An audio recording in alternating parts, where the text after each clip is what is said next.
You've got courage to lead. Courage to lead.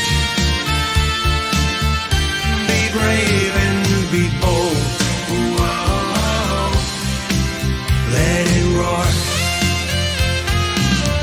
Welcome to the Courage to Leap and Lead podcast, where each of our guests share the stories of courage that helped them become powerful leaders. Before we start today's show, please remember to visit 𝗀𝗶𝗰𝗵𝗲𝗀𝗀𝗃.com, where you can find all the episodes and other excellent resources, all at 𝗀𝗶𝗰𝗵𝗃.com.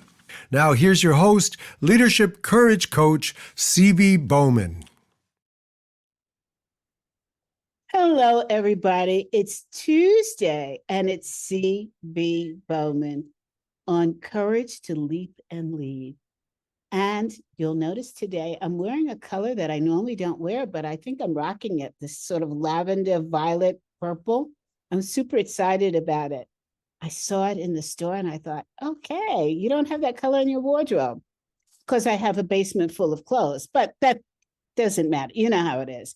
At any rate, I'm excited to let you know that my book, as you see in back of me, Courage to Leap and Lead, it's going to drop January 16th, and you are all invited to come to the book launch on Zoom at 10 o'clock in the morning, Mountain Time. So I want to see you there. Okay. Michelle, oh, this might air after. Oh, well, you can still buy the book. So we have a prolific author on today, and I am really anxious to know how she got from being a baby to writing, 6 books at least? 4 of them are showing in the background. It took me a year to write mine, so I need to know the secrets to this. A year is pretty fast. Oh, okay. Michelle, welcome. Thanks for having me on, CB. So I want to know, first of all, did you start writing as a child? Not this kind of writing, but I always loved poetry, to be honest. And the funny thing is, my younger son also is always been a poet. You know, he's written things usually for school assignments, but they've been so beautiful. And I recently pulled out poetry books from my 8th grade teacher. And so, yes, I always loved the power of words. So we'll have to have you write a book with just your poems in it. You know, I did that actually. That was my final project for my undergraduate degree, because I was actually a writing minor. I was a writing and communications minor. Wow. And so I wrote a poetry book, and I gave I bound it, and I gave copies to some very special people in my life. Okay. Well, I want to be one of those special people, so dig it out. Because I love writing poetry, and in my new book, I don't remember the page, there's a poem that I've written, and I think you'd love it. So I'm sure I would. And by the way, you are rocking that color purple. Thank you. So, okay, let's go back. Why did you want to be on the show? The show is about how people have overcome failure and turned it into success. And from all the books you've written, you look like you were successful from day one. You know, I love and hate the word failure. I can't tell you how many times people say, tell me your greatest failure. I remember once a woman who was starting a company interviewed me, asking me to join her network, and she asked me if I ever had a plan B. And it was all about expecting to fail. Mm-hmm. And I really have always struggled with that, because I don't view things as failure.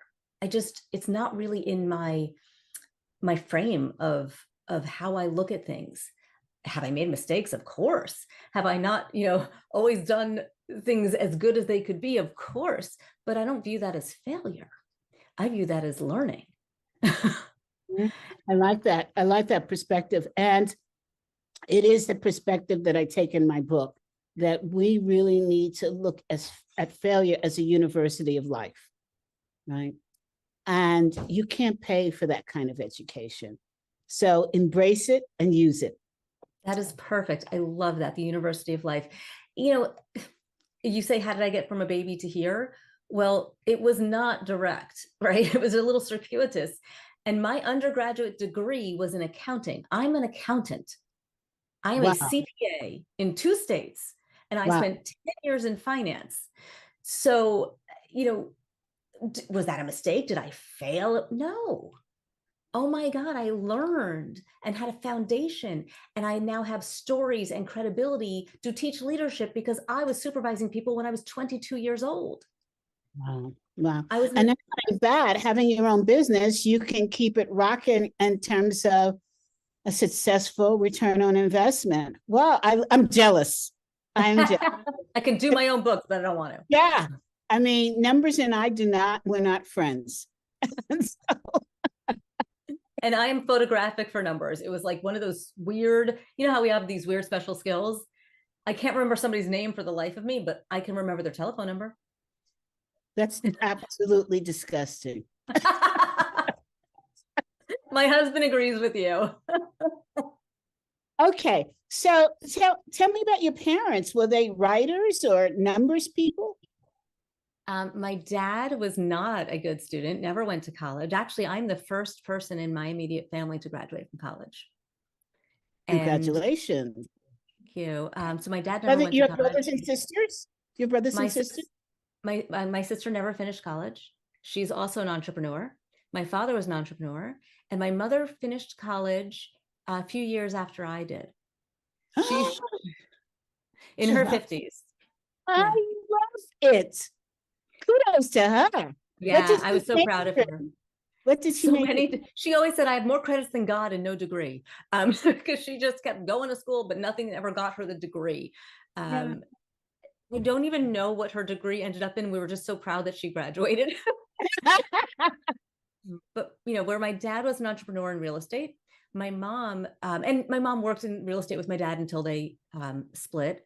But my mom was really somebody who is of service. She's my heart. Like she went from real estate to being a legal secretary in the judicial system.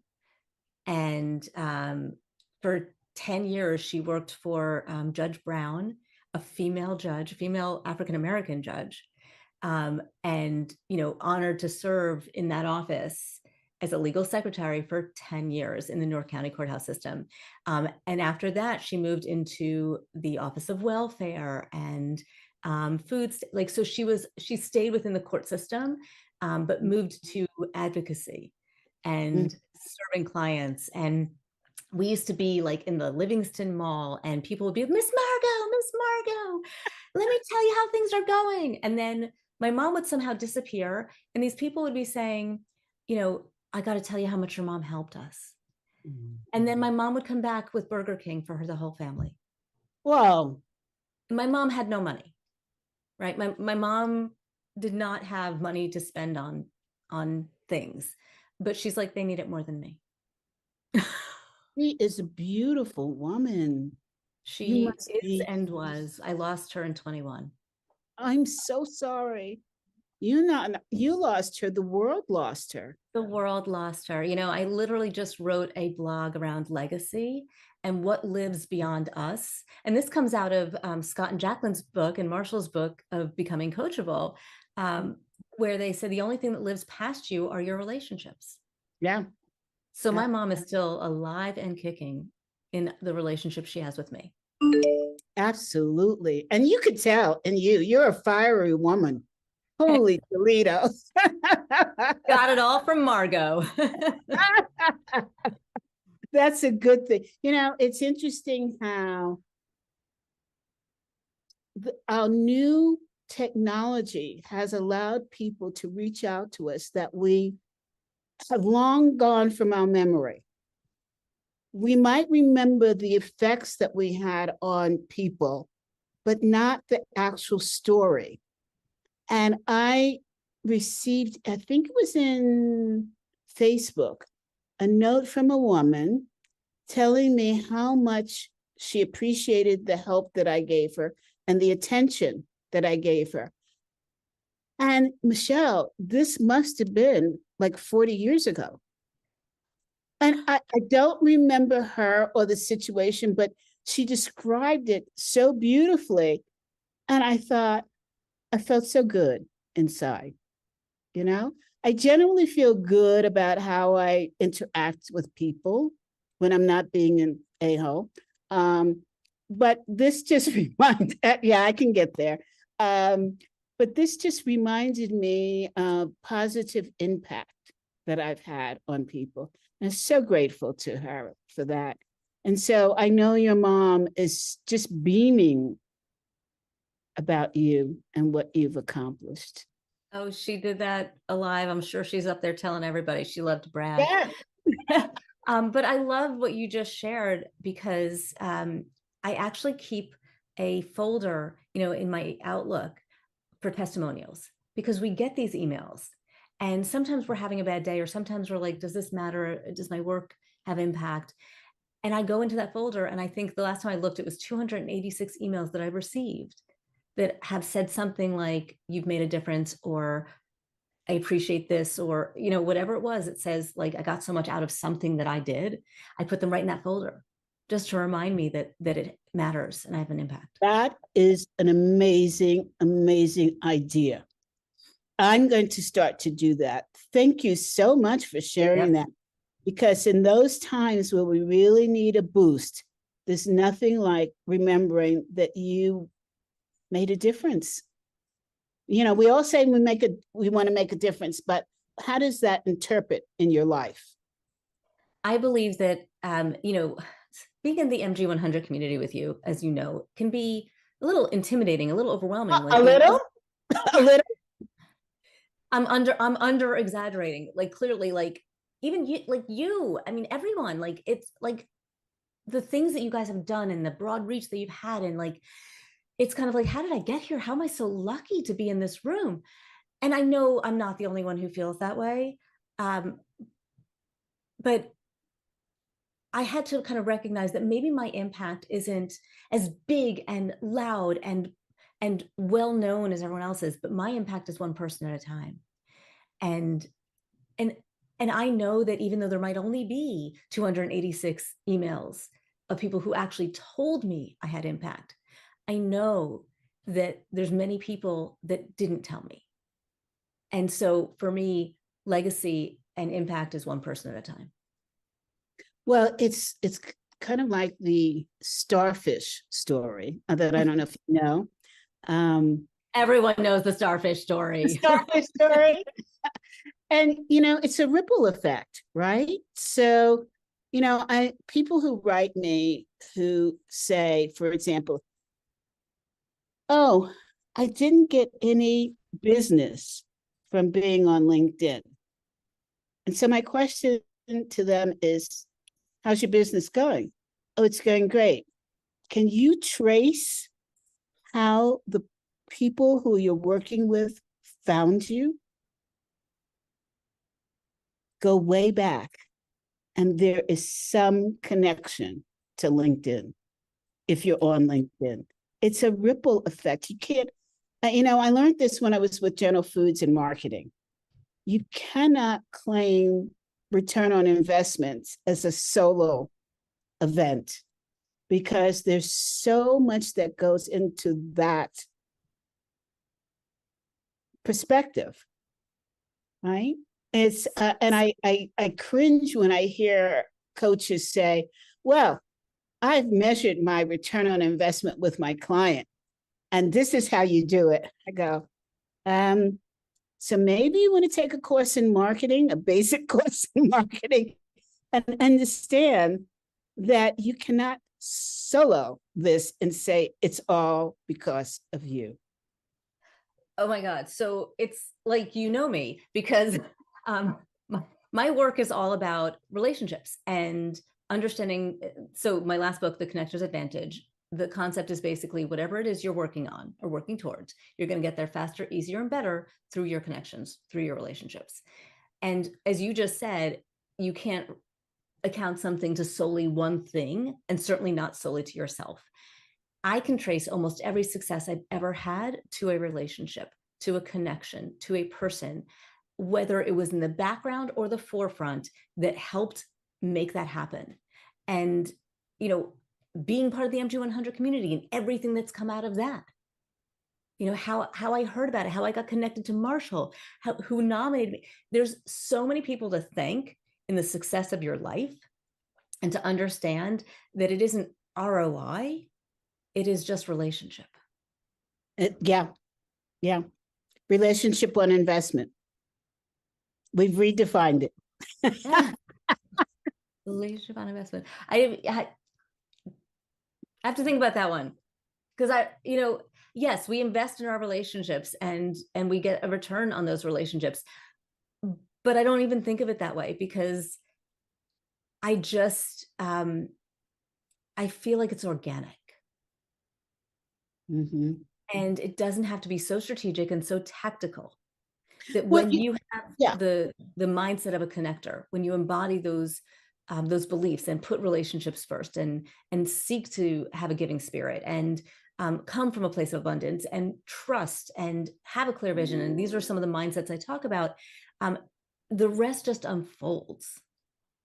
You have a good point, because there are connectors and there are connectors. There are connectors that expect immediate return. And then there are connectors that do it and they're really careful about how they do it. And I like to think of myself as in this category of thinking about the need of each person and putting that need together so that it becomes a successful outcome for both. It's like a flower that opens, right? And both of you are part of that stem. And I think that makes a major difference. And so this is going to take us down a different journey, but I must say, I object to people who introduce me to people of my color because they think that's the only person they can introduce me to. Introduce me to the world. Don't select just because we're the same color, we're the same religion, we're the same race, whatever. Look beyond that and figure out what the person needs and make sincere introductions. I just got a request from a member of MG100, one of the big members. By big, I mean, he walks tall and he is tall. And he introduced me to a CEO who now wants, and an ex-military guy who wants to become an executive coach. And I actually had to laugh at the introduction because it sounded just like him. And I thought to myself, now this is a great introduction. He laid out my background. He laid out the person's background, and he told me why. There you go. And how I can make a difference. People that just say to me in an email, I think you two should meet, call. That's what does that do? So I think this person is Jewish, and so you could celebrate Hanukkah together. I mean, come on. I think there's so when I talk about having a generous spirit, one of the mindsets of a connector, and people often feel like I have nothing to offer, I have nothing to give. And I give a laundry list of all the ways. And my favorite three are information, introductions, invitations, right? So you're focused on one of the three I's, introductions. And there's a right and wrong way to make an introduction. And the first is to understand, is it mutually beneficial or is it singularly beneficial? Yeah. If it's single, so yesterday I made an introduction, or actually I didn't make it yet. I emailed the person and said, are you open to this introduction? Here is who I want to introduce you to. Here's her LinkedIn profile. Here's what she's back. I like that step. So, if it's mutually beneficial, I will make the introduction without permission. And I will say, here's this person. Here's why I think you might be interested. Here's a link to their LinkedIn profile. Here's this person. Here's a little background. And here's why I think, you might be interested. Here's a link to their profile, connect away. And that's my intro. But when in this case, it was, I think you could learn from this person. She's done what you want to do. And I think you would get some value from speaking to her. I went to her and I said, would you be open to speaking with this person? This is what she tried to do. This is what she's trying to do. I think you might be able to, don her with some golden nuggets. Mm. And I let the person know, I said, I will ask permission to make that intro. Until I have permission to make that intro, I will not make it. Because then I'm burdening that person. Yeah, I like that strategy a lot. Thank you for sharing. Yeah, I never thought about breaking it down that far, but that is fantastic. And then, so when I talk about the law of familiarity, right? You want to stay in somebody's mind without getting in their face. This is how we build relationships and how we get rooted in a deeper connection is by, increased presence in somebody's life, whether it's just popping up in an email or having somebody say, oh, Michelle says hi, right? We don't have to make these things big, but we want to have repeated recognition of our presence in their lives. When you make an introduction, you are present every time they talk. Mm. And there's a power in that, right? And so you then have opportunities to reach back out to those people. Did you guys connect? How did the call go? You have ways to extend your own connection to two parties by bringing these two parties together. I love this. Is this in your book? Yes. So this is a combination. So the 11 Laws of Likability was my first book. And when we talk about the law of familiarity or things like that, that's coming out of this book. This book is entirely summarized in chapter 2 of this book because I build on it.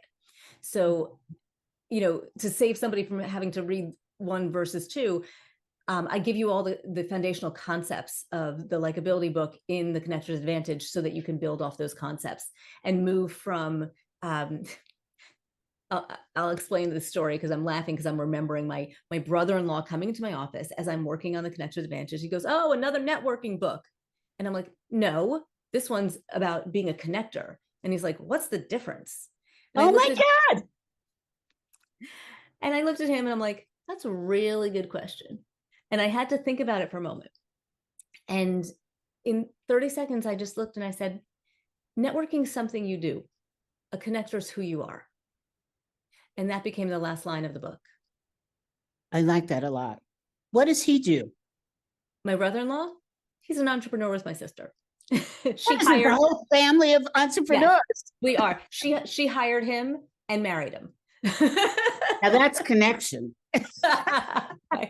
They were dating before she hired him, so it was okay.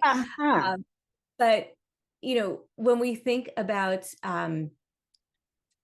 the difference between doing something like I'm going out there to meet people, I'm going out there because I need this or get a job, or versus this is this is what I believe, this is my mindset, this is how I present myself to the world. I prioritize relationships, I focus, it's non-strategic. It is coming from my core, and I have an awareness of these elements that enable me to rise on the connector spectrum. Because as you said, there's connectors and there's connectors. Well, I actually define 7 levels of connector. I love this. In your show notes, I sent you a link to a quiz, a 3-minute quiz they could take to see where they fall on that spectrum. Okay. All right, everybody. Hey, now I know you don't like the word failure, but that is a topic of this show. Yep. So let me see if I can rephrase it. Tell us about 2 situations where you experienced the University of Life. From a quick study. Yeah, I love it. You that was really well phrased. Thank you. Gosh, the first one comes with my first book. The first draft was not the final draft. Let's just say that. The feedback that I received on the first book, even from my friendly readers, sometimes was really hard to hear. Yeah.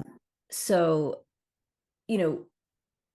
I was using a lot of personal examples. Like I would say things like, oh, she was another short, Jewish curly-haired girl. Mhm.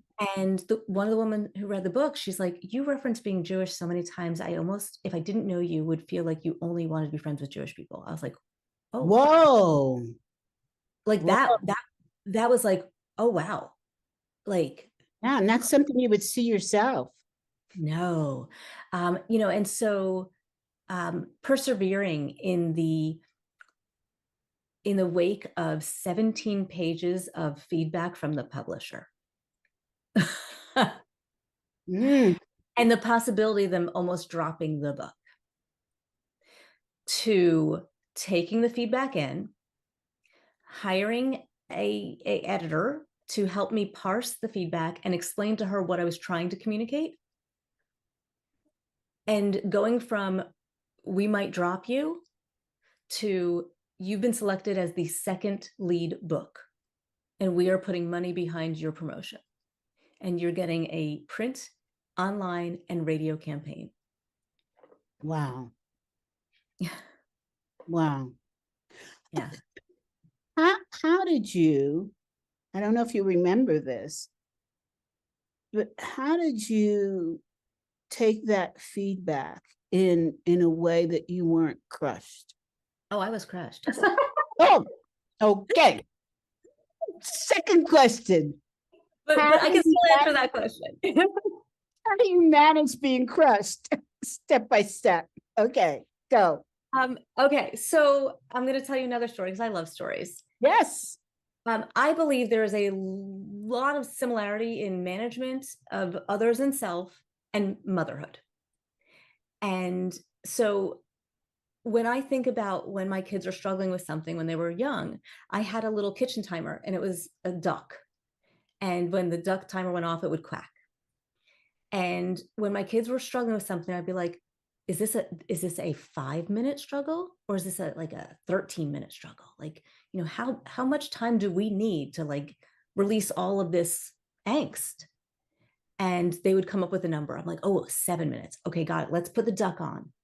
And we put the duck on. I'm like, let it out. You can scream, you can hit, you can punch the pillow, and let it all out. I'm like, but when the duck quacks, we're going to regroup and move on. This is amazing. Okay, go. I use the same technique on myself. No way. So I said, okay, I'm going to give you a few days, Michelle. Like that's 17 pages. I got to tell you, I probably struggled for a week or two. Like letting myself wallow in it, letting myself, process and parse, starting to share it, to start to move myself through it. But I basically said at 1 month, you got to cut yourself off, Michelle, and you need to get your acting gear. And the duck quacked. I have to write down something you just said. First of all, you put the timer on. Mm-hmm. And then you said, allow yourself time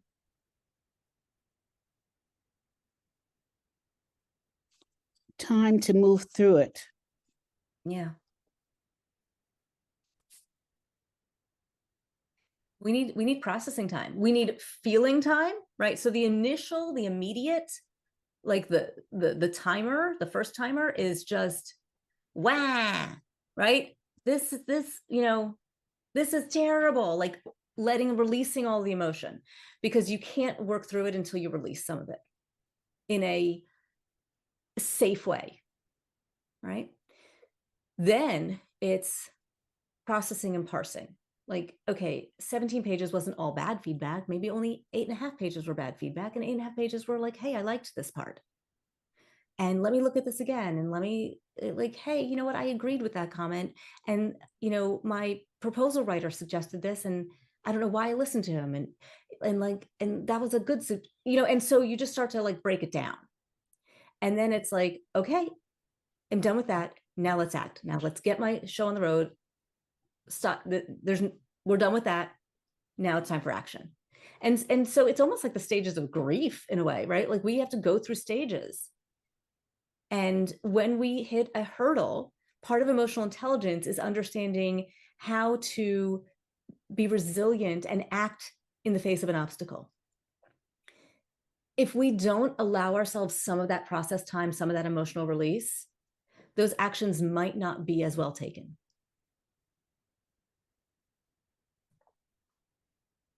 Okay, so taking my notes here, and I love the reference to Kubler-Ross.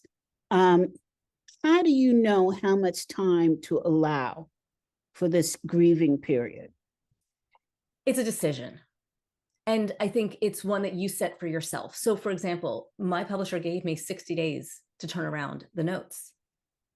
60 days at a time when I was working for a client 2 to 3 days a week running programs. So I didn't have the time. And then it was coming to year end. And so I didn't have a huge amount of time. I had to move through it rather quickly. But I also realized I needed to ask for more time. And so I think it's a matter of what's the situation and what are the external timing pressures that will influence and dictate how much time you can give yourself. I was able to negotiate for 90 days instead of 60. And the truth is, I did not start working on them until 30 days in. Mm-hmm. Because initially I took time to process, and then I said, okay, what's my strategy? Then I had to hire the editor, and then I got started.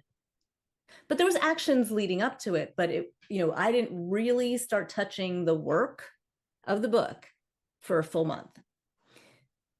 When you say process, what does that mean versus strategy for you? How did I use it? I don't remember what I said. So you had to allow time for process to take place, and then the strategy developed from it. So when you're thinking about process while you're in grief, how do you develop a process? In other words, process we all know is a way of solving a problem, okay? So, but when you're in grief, we all know that you're blinded by the grief. So how do you marriage the two to get to strategy? Thank you for adding the context, because I think when I talked about process, I was really talking about processing. Okay. Right? So the process part is processing the information that was coming in. It was parsing and processing and taking it in and breaking it down and deconstructing and reconstructing all of the information. So to me, it was a processing that would enable me to move to strategy, which is action, the plan and the action. And how did you figure out the time you should allow for each segment? I mean, I know that you went from 30 to 90 days, but did you say at day 5, this is going to happen. At day 6, this is going to happen. Did you break it down that finite? No. Initially, when it comes to the emotional release, yes, I cap it. That's the duck quacking. That's, you get this much time and then you need to get your big girl pants on, like you can have your pity party, but you only get this much time. And that's usually a short period of time. I mean, this was like so big for me. I mean, I dreamed about writing a book for 10 years before I actually took the leap. No way. Oh yeah. I mean, I had like 5 different outlines when I finally decided to do this. And I'm like, which one should I write first? And I went to my husband and I don't know if I actually said the words, but I think I did say something like, can I quit? Can I give up? Wow. Like, yeah. I'm like, the publisher is going to let me out. They're okay with it. They might not even make me pay back the advance. And he looked at me, he goes, you don't need my permission. You need your permission. And I don't think, he's like, you don't have it. He's like, I don't think you can, I've never seen you quit on anything. And I don't think you are able to do it. Damn. And that's a husband. Drop the mic. Whoa. That's why I still have that husband. Whoa. Okay. Ladies, now you have a reference point for selecting a husband. I mean, he knew me so well. Yeah. To say he's like, I can give you permission. He's like, it's fine with me, but I don't think it's going to be okay with you. And for him to hold that mirror up to the person that he knows, for me to have to see that is what moved me from, okay, now I need to start to figure this out because he's right. So Michelle, do you recommend that everybody has somebody in their life like your husband that holds them accountable? Absolutely. And not just one person. I mean, my whole work is about the value of relationships and the relationships that we want and need in our lives, and how to create them and nurture them and sustain them and, you know, leverage them and add value to that. Like, I mean, it's all about these relationships. I've had a buddy coach for over a dozen years. The same woman that I met, oh God, 2008 maybe?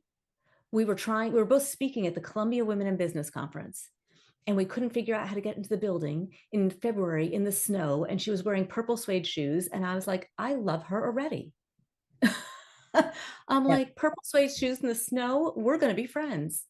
Okay. And by noon that day, we were like BFFs, cracking up about the fact that two brilliant women who were speaking couldn't get into the building. Mm-hmm. We have buddy coached each other since, without pause. We do our goals together every year. You know, I've helped her through leaving her husband. I mean, it's not just work. It's a sounding board and somebody's perspective that you're willing to listen to and that you respect and that you can also be valuable for. That's a relationship that is worth finding and keeping. And you know what? She's not the only one I have like that. I have ones that I maybe talk to once a month, or ones that maybe I'm more in the mentor role, and ones where I'm more in the mentee role. Mm-hmm. And, you know, you can only have so many and you can only nurture so many at a time, but there's some that will remain. But looking for those opportunities, because no, he wasn't the only one. I went to my buddy coach with the book. You know, actually, she was probably the one I was most nervous about reading it, because I'm like, how's she going to tell me if she doesn't like it? That'll be so hard for her. And when she told me she loved it, I didn't believe her. Right? Because I was, you know, I think I was just bracing myself. And I'm just like, are you just saying that? And she's like, Michelle, I'm upset that I didn't write it myself. And I was like, oh, you like it. You know, Michelle, I have to tell you, when I first met you, I had my doubts about you. I love it. We didn't get off on a good footing. We did it. I don't remember that. Oh, I remember. I I didn't remember. feel that way about you. Well, I'm a little wacky. And but I also will tell you, I am so glad that we did this interview, because I see now a whole different you than what I had conjured up in my head. And You got me so curious. huh? You got me so curious. Oh, it was regarding the Connect group. When you couldn't make up your mind which Connect group you wanted to be in, and I was leading one of them. And I said, who is this shithead who doesn't want to be in my group, right? And so I took it personally. And I thought, and now it's like, I see a different you. I see a person who knows what she wants, but is very, and not but, and is very sensitive to relationship building. And that's an interesting perspective that I'm seeing you in now. Because I think, wait, did I judge wrong? Should I not have been judging? Should I have not taken it personally? What happened?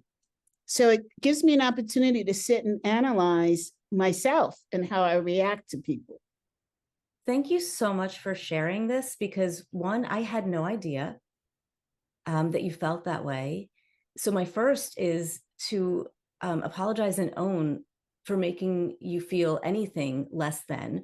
I don't really remember any of it, to be honest with you. I think it was probably a scheduling thing, and I was trying to figure out which time I could get into or something like that. And I don't think I knew any of the people in either group, so there was no reflection on that. It was literally a calendaring thing. And I don't really remember it. So one, apologies for not recognizing that it had an impact on you. Second, thank you. Thank you, one, for sharing it with me, but thank you for staying open to allowing me to change a bad first impression and make a better one, because not a lot of people do that. They make up their mind and then they seek to prove themselves right and take in all information through that lens. And so I really appreciate the opportunity and your openness in allowing me to provide you more information, to give you a broader perspective of who I am, because I am not the person that would ever want to make anybody feel less than. Well, that came across absolutely crystal clear today. And so I want to thank you for allowing me to realize that don't judge so quickly. Get to know the person. And, you know, my husband says to me all the time, because I get so angry with him, he says, you're too sensitive. Allow to sit with things and try to look at it from a different perspective. And so this is a first class example of, I need to listen to my husband. Yeah, like, I love this. You know, I don't love it, but I love this. Like, I don't love that I made this terrible impression. But you basically are exemplifying one of the first mindsets of a connector, which is open and accepting. And when I also talk about being open, I talk about not just being open to other people, but open to ourselves and open to being wrong. Mm-hmm. And we need to slow our thinking down. And I talk about staying in a place of curiosity versus conclusion. And love that. You inviting me on this show, you know, when you had this impression of me, proves, one, your openness, and two, your curiosity. What don't I know about this person, right? How else could I interpret what the behavior was? Mm-hmm. What if I'm wrong? What's the impact of me being wrong in my conclusion? And the fourth question I put in the book that I give people to help slow our thinking down is, am I trying to be right? Interesting. So not that we have to ask ourselves all four of these questions every time we were trying to stay in curiosity versus conclusion, but any of these questions will slow us down and say, hold on, let's just stay in curiosity a little longer. Let me just get more data before I really form a full conclusion. Well, the first clue that I had was when I ran into you at the National Speakers Association. I said, wow, she's very warm and engaging. And I just let that sit. And then I said, well, okay, let's go. What are you going to do with that sitting there thinking? And I said, well, I've got to have her on the show. Let's go to the next step. And so I'm so glad you accepted. I'm so glad you shared your experience with me, because it's eye-opening. We can only learn from having that information. Yeah. And so I need to be aware of, you know, when I'm stuck in my head trying to do some, like, if you see my calendar, it's ugly, right? And I'm like, didn't even occur to me that it could be taken personally, right? So it's really, for everyone out there listening, we assume a lot about why somebody is behaving in a certain way. And we are all sensitive humans, and we all have that inner voice and that inner insecurity and all of that makes us question all of it. Yeah. Sharing it kind of makes it all go away. I love it. Hey, I know that you have a meeting. I wish we could spend more time together. But I hope we do spend some more time together. Absolutely. But now that I've got a new fresh slate. We will. I'll call on you to help me with my book launch.